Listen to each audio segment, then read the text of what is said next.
In the latter part of the 19th century, a new wave of immigrants came into the United States.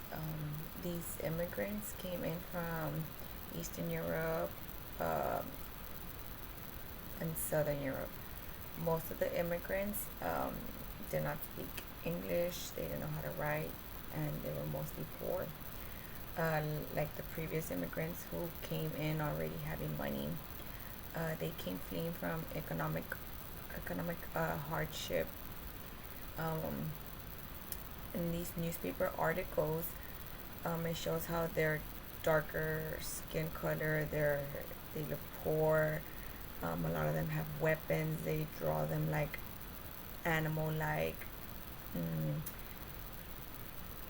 they show them like they show them as if they're thugs, and Americans or natives from America are superior to these new wave of immigrants. Also, in one of the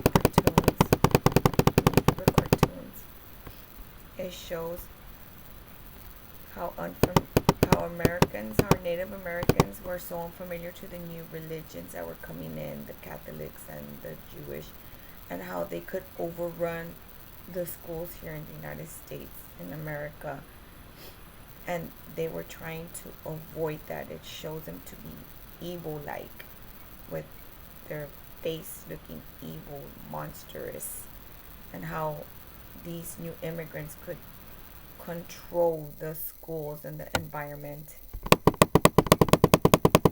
It also shows in one of the pictures how families are coming in and they don't know how to read. They can't even pass a literacy test because they don't even speak English, less write it. And I believe that compares to now, how now our time, there's also a lot of immigrants coming in, and the similarities is not about so much the religion, because we already as an American have a lot of religions in here, but it shows how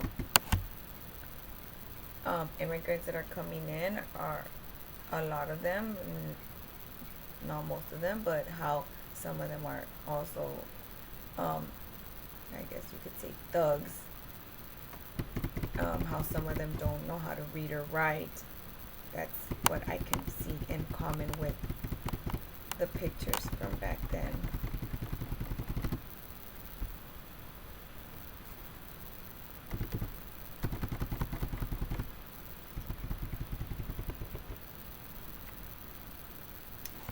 And the last one, it also, I think this is the last picture. I don't know how to share my screen. It shows how they were completely against Asians, where they even passed the act where for 10 years no Chinese can come into the United States, and how much they were highly discriminated. And it shows there where they're running from California. Well, most of them were in California, and they were trying to take them away, but the Chinese couldn't even go back because they didn't have the needs to go back to their country.